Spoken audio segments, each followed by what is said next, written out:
அண்மையிலே 1ஆம் தேதி அதிகாலையிலே வந்து நமது மன்னார் மாவட்டத்திலே 4 படகுகளும் யாழ்ப்பாணத்திலே 1 படகுமாக மொத்தம் 47 பேர் கைது செய்யப்பட்டிருக்கிறார்கள். இது குறித்து இந்தியாவிலே வந்து தற்போது பெரிய ஒரு ஆர்ப்பாட்டத்தை ஏற்படுத்தி கொண்டிருக்கிறார்கள். இந்த ஆர்ப்பாட்டமானது இன்று மட்டுமல்ல, ஒவ்வொரு முறையும் எங்களுடைய கடற்பகுதிக்குள் வந்து எங்களுடைய மீனவர்களுடைய வலைகளை, எங்களுடைய வளங்களை நீங்கள் அநியாயப்படுத்த என்று எம்மால் எத்தனை கூறப்பட்டும் நீங்கள் தொடர்ந்து அதே தவறுகளை இணைத்துக் கொண்டே இருக்கிறீர்கள். நேற்றைய நாளிலே நம்முடைய சக்தி டிவியிலே செய்தியிலே கொடுக்கப்பட்ட அந்த தாய் தனது தொழிலை போட்டுக்கொண்டு கண்ணீர் விட்டு அழுது தங்களுடைய கவலைகளை வெளியிடுகிறார். அது எங்களுக்கும் கவலையாகத்தான் இருக்கிறது. அதற்கு வந்து எங்களுடைய களத்தொழில் அமைச்சர் சொன்னது போல ஒவ்வொரு நாட்டுக்கும் ஒவ்வொரு இறையாண்மை இருக்கிறது. அந்த இறையாண்மையை யார் மீறுகிறார்களோ அவர்கள் தண்டிக்கப்பட வேண்டும். உதாரணத்துக்கு வந்து 3 கட்ட பேச்சுவார்த்தைகள் 2 தரப்புகளுக்கும் இடையிலே, எங்களுடைய இலங்கை மீனவர்களுக்கும் இடையிலே, இந்தியா மீனவர்களுக்கும் இடையிலே நடைபெற்றது.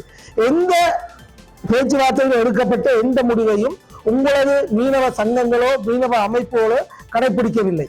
அதற்கு எதிர்மாறான செயல்பாடுகளாகவே நடந்து கொண்டிருக்கிறது. இன்று வரை எமது எல்லைக்குள்ளே வந்ததே நீங்கள் பிடிபட்டுக் கொண்டே இருக்கின்றீர்கள். ஆனால் உங்களுடைய பேட்டிகளிலும் உங்களுடைய சொற்பொழிவுகளில் என்ன சொல்றீர்கள்?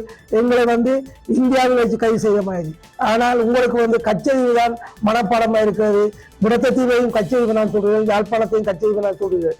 எனவே தயவு செய்து உங்களிடம் நாங்கள் வினயமாக இருக்கரம் கூப்பி கேட்டுக்கொள்கிறோம்.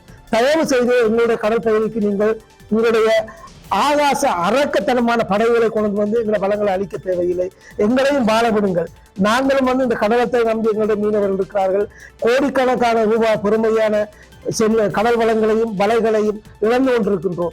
எனவே நாங்கள் யுத்தத்தால் பாதிக்கப்பட்டு இப்போதுதான் முன்னேறி கொண்டு எங்களுடைய வாழ்வாதாரத்தை பெருகிக் கொண்டிருக்கிறோம்.